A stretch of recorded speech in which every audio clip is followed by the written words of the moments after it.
Welcome to the Career Change Podcast, where you'll discover the frank and practical advice and resources that are already proven to work in the real world when it comes to changing careers or figuring out what business is right for you when you are a smart but likely also stuck, overwhelmed, or overthinking person in your mid-30s, your 40s, your mid-50s. I'm your host, Rikke Hansen, a career change advisor, entrepreneur, and former corporate HR professional with over 15 years experience of helping thousands of people just like you identify or create careers or businesses that are both meaningful and future-proof. Welcome home. Welcome to episode 36 of the Career Change Podcast. No passion? No problem. This particular podcast episode is for you. If you're wondering what your passion is or how to find it, it's for you if you're keen to start your career transition, but you're feeling like you can't actually get started because you haven't found your passion yet, or you don't feel passionate about anything yet. Now, let me be really honest with you here. I have lost track of the amount of emails that I get from my newsletter subscribers over the careerchangepodcast.com, from aspiring career changers, from aspiring entrepreneurs who says something along the lines of, "Hey, Rikke, I am so fed up with my job or my profession. I would love to change, but I don't know what I'm passionate about," or "I haven't got a passion, so I'm still stuck in the job that I hate until I do." As in, they feel like they're stuck in this holding pattern and they feel like they have no other option than to stay stuck in the job they hate until they find their passion, right? If not, there's no point in changing. There's that kind of catch-22 situation happening. If you can relate to that email, then one thing you do know is what your passion is not. And that's your current job or career or profession. So you might also feel stuck and in waiting mode, hoping to somehow find your passion, like all the cool kids over on Instagram. Apart from the fact that you're likely over 35 and cannot just move back in with your parents while you figure that shizzle out.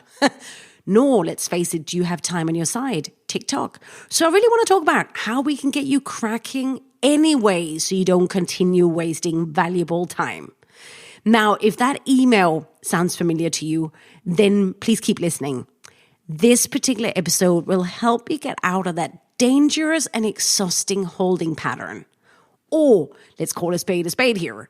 It'll help you stop using not having found your passion as a reason or excuse why you cannot start that career change or that business, or why you can't take any concrete action or run any experiments.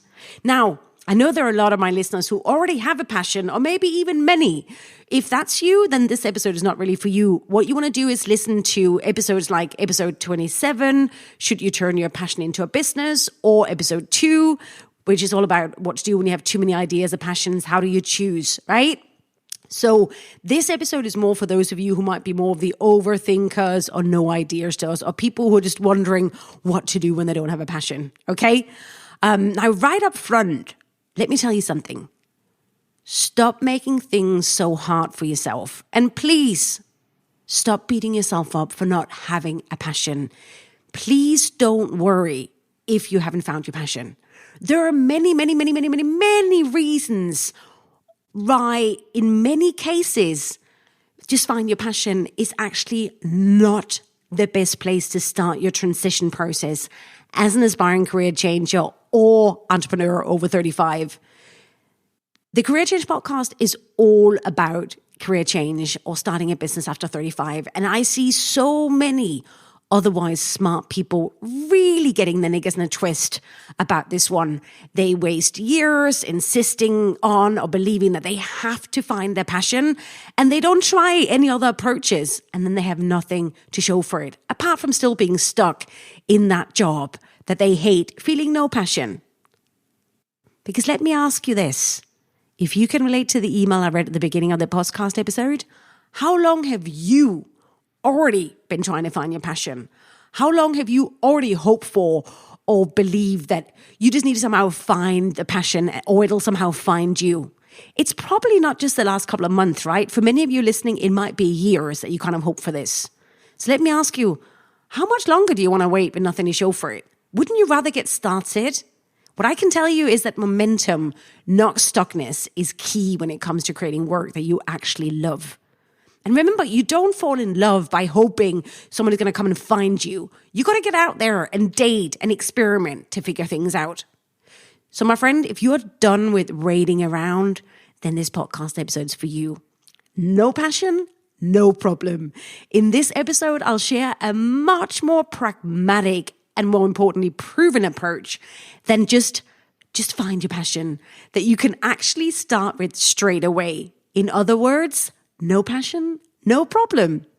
Now, one of the advantages I've got as someone who's been advising mid-career professionals on career change and on entrepreneurship ever since 2005 is that I've seen a lot of trends come and go.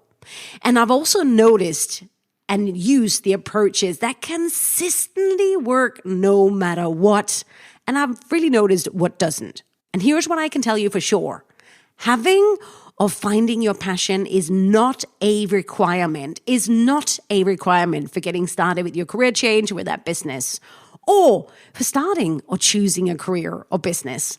So right up front, if you don't feel like the passionate type or don't have a passion, even if you try really hard, then don't beat yourself up. We can absolutely try alternative ways instead. And that's what this episode is going to be about. Alternative ways to just find your passion. Because here's the thing, trends don't work for everyone, right? And in the career change space, this whole, just find your passion might not work for you. And that's okay. There'll be other things that actually do. Now, and this is important, that does not mean that you won't or cannot develop a passion over time. But what I've observed is that for many people, passion is not where you start the process, right? You got to date and spend time with someone before you fall in love, right? It's not where you start. I also want to be clear up front that I don't have a problem with passion per se or passion itself. For some people, it might work. And I've had loads of clients who come my way who already have a passion, who they want to turn into a business, or who have loads of passions. But for many people and for many of my clients, it's not necessarily where you start the process, especially if you've already tried for quite a while to find your passion and you haven't done it and now you're stuck. So in this episode, what I specifically want to do for you is I want to focus on two important strategies or ways of thinking about the career change process so we can get you cracking for those of you who haven't managed to find your passion, okay? And those two strategies are, number one, don't start with passion, right? Don't insist on or wait until you found your passion before you get cracking with the career transition process. And number two, start with problems. What problem do you most want to solve in the world? This is something you can start with. And it also helps you think much broader rather than just confining yourself to like a job or passion box. All right, so let's get cracking with strategy number one. Don't start with passion. As in, don't insist on starting with passion or waiting until you found your passion before you get cracking with the career transition process. Now, this is how we get you out of that exhausting holding pattern you're likely in right now if you haven't got a passion. Please don't insist on using the Find Your Passion dictate as the place to start your transition journey. Because frankly, even though it might work for some, since they've already got that passion, for many people, it just means that you leave a lot of control out of your hands and you almost feel like you just have to sit here and wait until you somehow find your passion or passion somehow finds you. Does that sound familiar, my friend? Just think about it for a moment and be really honest with yourself and me here. Do you secretly hope that you will somehow have your passion dropping out of nowhere, or somehow your passion is going to find you? Maybe you got this kind of romantic, vague concept about passion. How is that working for you? And also, how does that actually make you feel? I find this so interesting. You are likely, like so many of my career change clients, you're super smart. And in many areas of your life, you're probably super impatient and you just want to get going. So why do you want to insist on waiting and hoping, right? When there are so many other more pragmatic approaches for you when it comes to starting your career transition. So try this one on for size. Don't start with passion. Don't wait until you've found your passion before you get cracking with the career transition process. Here's the good news about passion. Even if you don't have it right now, It's something that you might develop over time, but it's more like the middle or the end result rather than the actual starting point. Though it might be the starting point for some people, but it likely isn't for you. You haven't found it yet. And it's key to understand, that distinction. Unless you want to stay stuck in that job you hate, this is still be there next year, and still next year hope that your passion is going to find you. All right? So let's go from vague to concrete. So here's something I also want to explain. Often when I give public talks or when people listen to my podcast, they sort of come up to me or they write to me and say, Rikke, you're so passionate. I wish I was like you and I was passionate about what I do for a living. They're kind of like, I'll have what she's having, right? But here's the truth. Passion, that wasn't where I started out. That's not where it began. I did not one day have my passion fall on top of me like some kind of piano falling from the sky.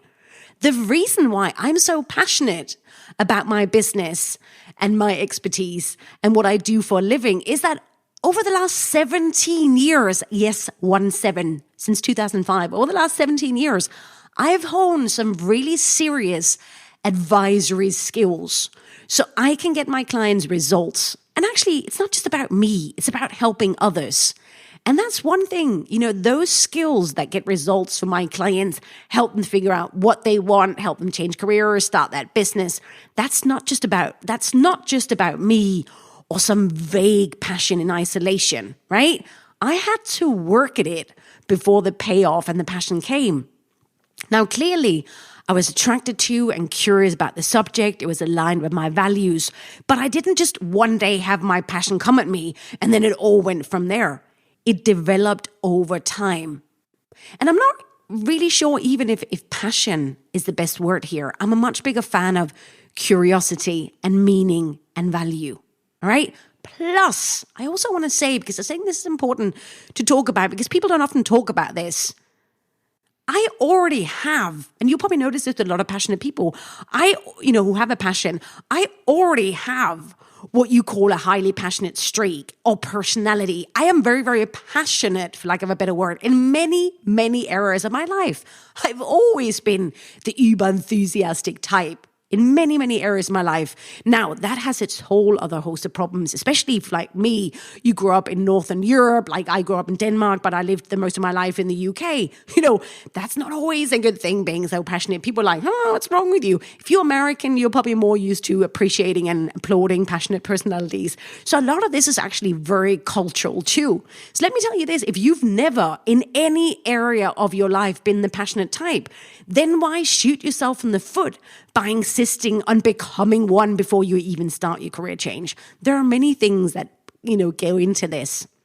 And I'll be really honest with you, I actually find a lot of the whole just find your passion discussion rather superficial and fickle when it comes to work. Because passion as a word is actually quite fleeting and vague. A little bit like this kind of boyfriend, sort of unpredictable boyfriend. One day it's up, one day it's down. I'm a lot more interested in suggesting that people actually identify and create meaningful work. They look for intellectual, creative challenges, connection with people. And in this whole context, values, your true values are so much more important in terms of giving you direction. They're not fickle or vague like potentially passion can be. Values are consistent, right? So it's a lot more about deciding what you want from work and also be more realistic about what you won't be able to get from work. It's very much like a relationship. Be realistic and boundarized at the same time. If you want me to expand on that, the whole values thing in a future podcast, then let me know. Just go to the Career Change podcast, sign up for the newsletter there, and then let me know what you want me to elaborate further on with that. But remember, the more you develop meaningful to you and others skills, the better you get at what you do, the more you help others, the more passionate, for lack of a better word, you actually get. But what's important to remember is the middle or the end result of what you experience over time rather than the starting point. Passion is accumulative. It does not come on you full force out of nowhere, or at least don't count on it doing so if you want to get cracking. All right, this is so, so important. For many people, passion is not the starting point. I've definitely noticed that with my own clients. It's often much more of an accumulation over time. It's not an entitlement or a starting point. And also, let's face it, often people just call it that they found their passion because they don't have another word than passion for work that's meaningful. So don't shoot yourself in the foot here. Don't insist on finding your passion before you get cracking with the career change process. Okay? Now, this is the point of the podcast episode where I get on my high horse. I really want to get inside your head here. Like, I've got 17 years experience of advising people just like you on career change and entrepreneurship. I don't just do fluffy opinion quotes as to how I think the world works. This is about reality. And I feel like these 2 points I want to make inside of this first point need to be said. There are two big issues or risks that I've noticed with people who insist on following the finding your passion dictate. Apart from the obvious one, which is that they end up spending way too many years stuck in the job that they hate because they insist that they cannot move on before they found their passion. The first risk that I see with a lot of people who insist on only using the find your passion trope is that they disappear down a never-ending self-development trail, never to be found again. Or they're unable to translate any of it into a real-life career or real-life business. So you might be one of these people, so be very careful here that you might end up navel-gazing forever, insisting that, I've got to find my passion. Now, I want to say there is not necessarily anything wrong with healthy self-development work. That can be really important. What I'm talking about here is I see a lot of people who are insisting on finding their passion. They spend an enormous amount of time, money, and energy following self-help gurus and doing a ton of workshop and reading a ton of books. But, and here's the kicker, they never manage to actually translate any of their findings into something commercially viable, like a business or a career, or into something that actually makes sense to other people but themselves in terms of a job or business. They just keep thinking they got to just do one more weekend course or have one more chakra photo or whatever your thing is. You know who you are. So be very, very careful if you're lost on that self-development trail with just workshop junkie, just one more self-development book, whatever it is. Be very, very careful. You can stay there forever. And be very careful, especially if you're not managing to translate any of that into a real-life career or business decision. Okay? It's too vague, too fluffy. Number 2, one of the reasons why just find your passion is not helpful for certain people is that it feels like a cold slap in their face. And then they wonder, why bother? Now, I work with a lot of people over the years who come to me after spending a very, very long time, decades often, in careers or businesses or companies that they don't enjoy what they do.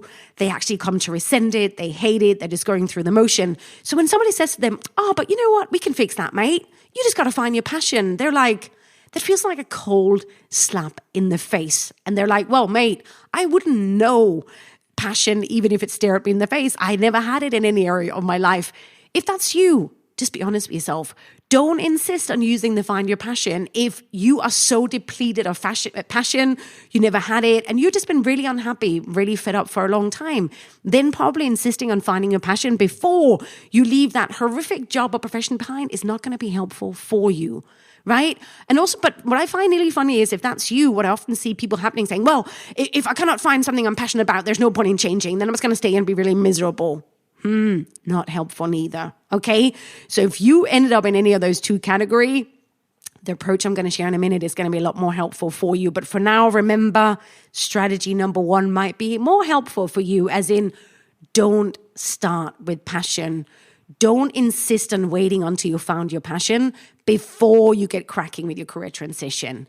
Finding your passion for a lot of people is actually not a requirement for changing careers or starting a business. What is required, though, is commitment to the process.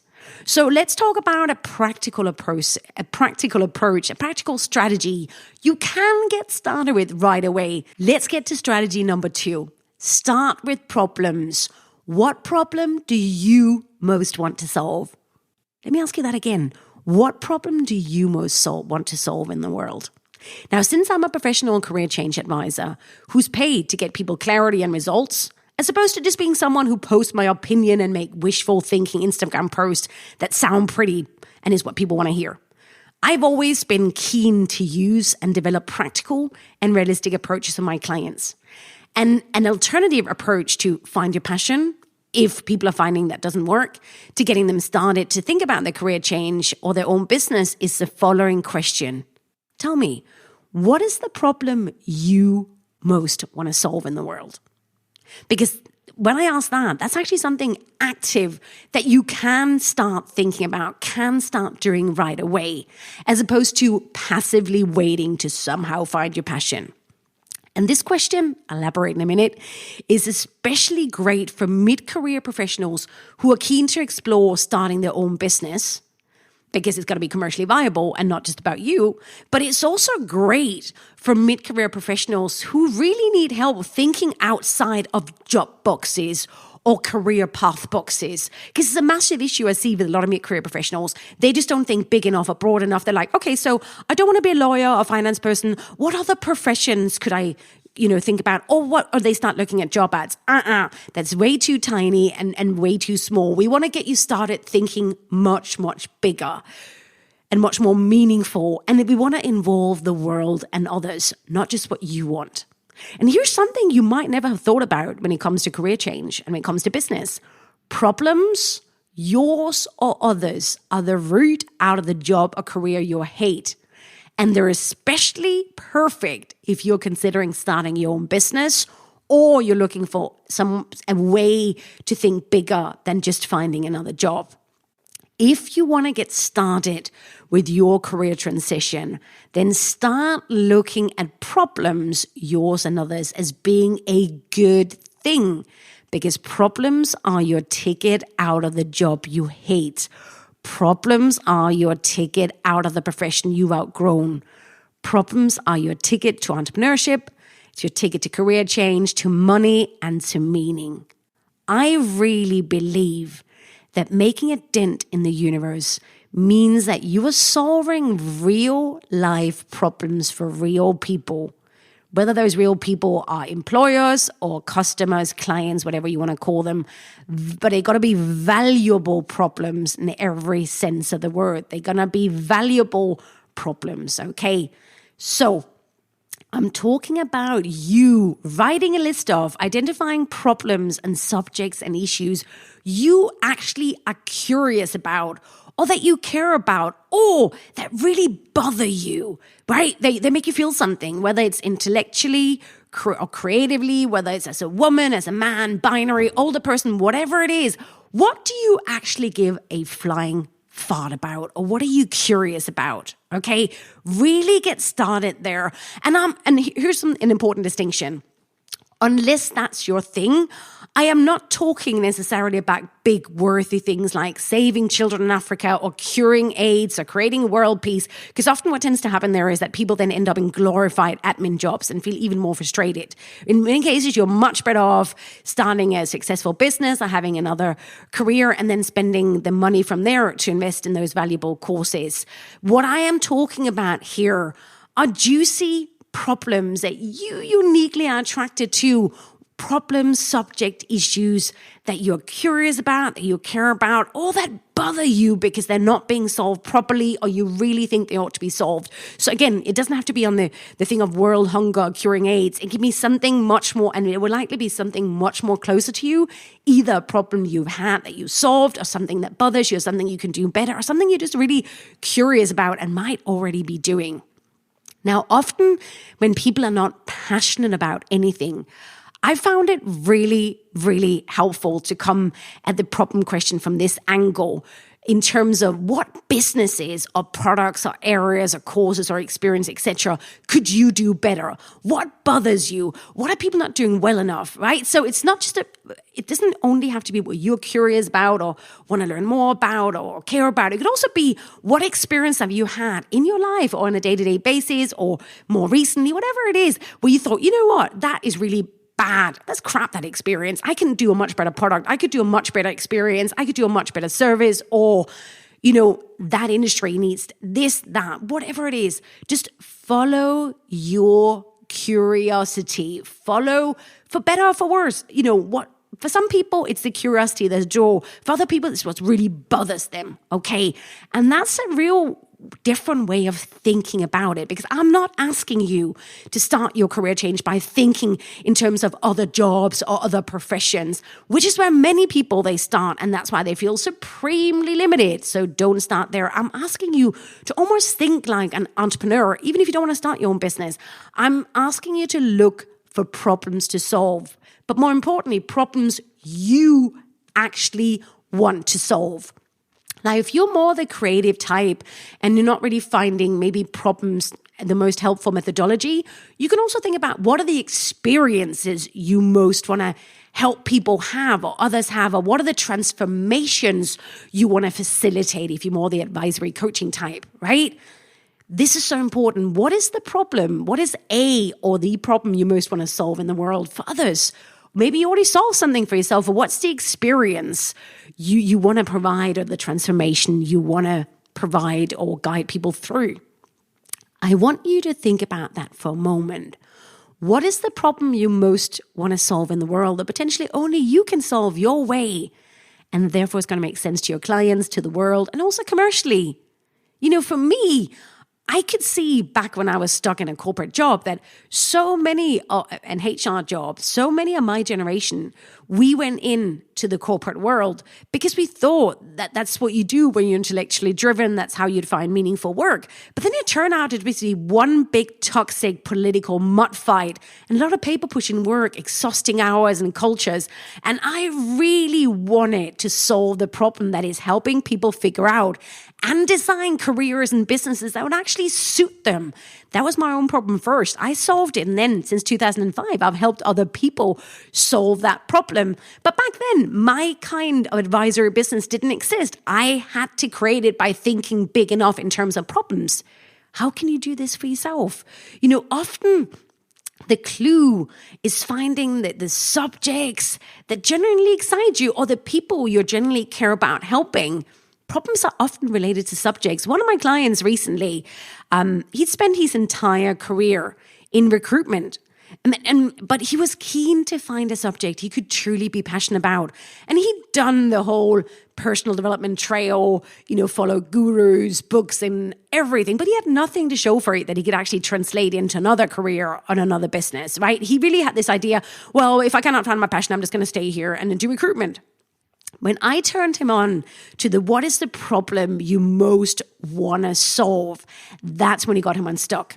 So him and his partner, they'd recently moved, they're both in their 50s, they recently moved to the countryside of the UK, quite an affluent area where there were a lot of very vibrant, bouncy over 60s living there who were complaining about not having access to exciting, you know, beautiful, exciting products and services. And you know, they felt like they were kind of being overlooked as a group. And he started thinking about aging, and he started actually reading and researching aging. And like I told him to really, you know, look into this. I think we got something here, because he himself didn't feel like his dad when he was 50. And he realized the problem was, how do we create a new way of thinking about age and develop products and experiences? And by the way, this is also about his who he most wanted to help, which often goes together. The problem, you are who, not just your what. Okay, so just a nugget for you there. That's when he started thinking about identifying, well, we could then look at, well, what are the companies that actually, are there some that are already, you know, developing these exciting, you know, sexy products for people over 60 that you might want to work with? Maybe start with your initial skill set, you know, recruitment, move in there, and then move further down, more specialized in what that company do. Or is this something you actually want to start your own consultant firm around, your own product company around? Do you see how this can work? That is actually how you can find problems to solve that you can get excited about, because you might actually be able to relate to them yourself and feel really bothered, pissed off that there isn't actually someone already doing it properly, okay? See how that could work for you? And here's another thing that I've noticed with a lot of my clients. Sometimes you might actually already be solving problems and people keep asking to solve problems. You just can't see it because you don't think it's a passion. But you might already be doing something that is actually a problem you care deeply about. So another client I had, and this was actually quite a number of years ago, but she springs to mind because she was in so much pain when she came to me. She'd been trying to find her passion for years. She had been trying for years to read all the books, do all the courses. Meanwhile, she was the glue and chief problem solver in her expat community that really helped that, community together. She had the Rolodex. She always helps up sorting out everybody's property issues. She had a Rolodex of lawyers, plumbers, interior decorators, everything. And people always asked for recommendations for problem solving. Nothing really bothered her more than bad property management. What is the problem you're most keen to solve? Actually, when she looked at it, yes, she cared deeply about that. She loved doing it. Why do I not turn that into a business? I already have all the contacts. I already have a clientele that is willing to fork out a lot of money to get this solved. Ding dong. Even if it might not initially have felt like that is the thing she came to do here, this was a great place for her to start because the longer she would stay in her corporate job and get really fed up, the more difficult it's going to be for her to get started, right? So that's the thing. She started there with that being her first business. And that is so important because that was just her first business. That does not mean that is the only business she will ever run, but that is the business she start with and then see where that would lead her instead of just insisting on not doing anything and feeling more and more frustrated and fed up in the career that she was done with, right? What's the problem you most want to solve in the world, in your world, right? That can also help you get clearer on some of the ideas you might already have because you might be thinking about solving the wrong kind of problem. So this is often the thing when people are more multi-passionate or they already have ideas. So another client that I had a number of years ago, she thought that she really wanted to start a gym, a beautiful gym aimed at a corporate clientele to help them cope with their day-to-day life. But when we actually digged into it, she wasn't really excited about the day-to-day operational aspects of running a gym, which is what is 99% of running a gym. So when we ran it through the problem filter, it actually turned out it wasn't a gym that she wanted to start. The problem she most wanted to solve in the world that she'd actually, like many of you, it's already a problem you solve for yourself. She wanted to help more women avoid sacrificing their health, their sanity, their fertility on the corporate altar. She had found a way for herself that she didn't have to sacrifice health, fertility in order to have a successful career. She knew there were ways where you could both have health and success.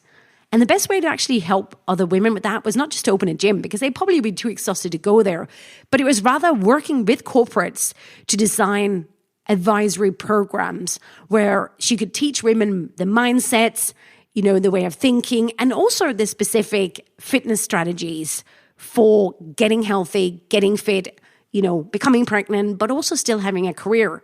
So an advisory consulting firm would be a much better way of doing that. And then she could always get other people to train the majority of the clients. Now, I want to make an important distinction here. And you might already have picked up on this, you smart listeners. And it's one that the many types of fluffy self-development and other navel-gazing approaches they often miss out on. Your business or your career change is not just about you.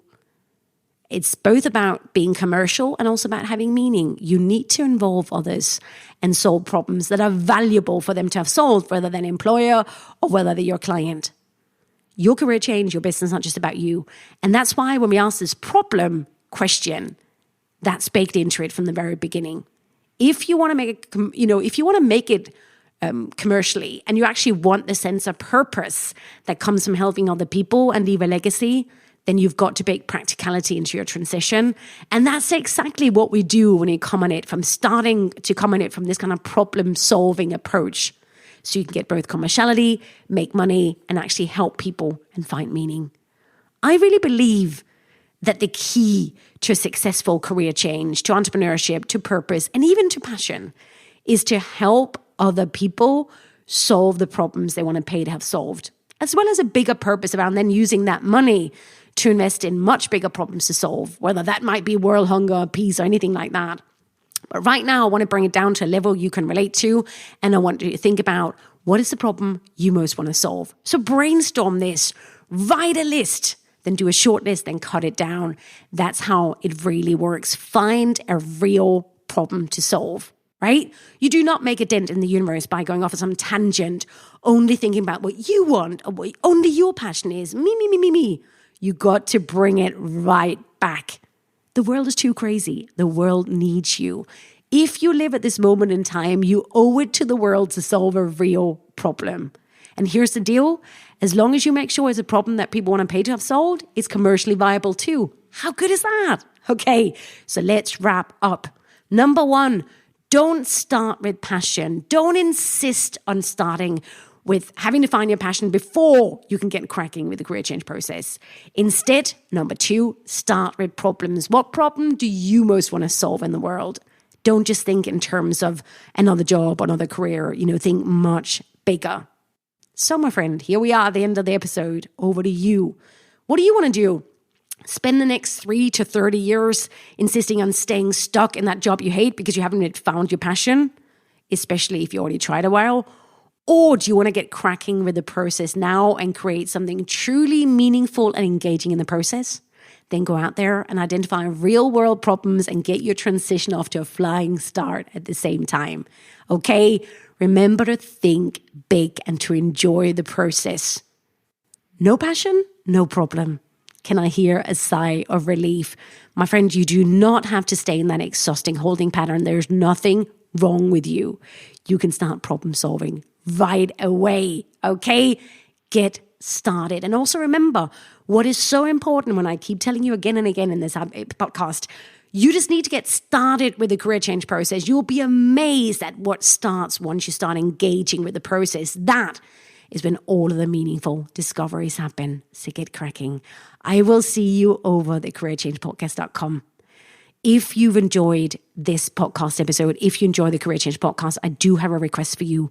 Please, because I always forget this, please leave a review, whether that's Spotify, Apple, wherever it is, but please leave a review for the Career Change podcast and then come over to the careerchangepodcast.com and I'll see you there. Don't delay. Thank you so much for listening.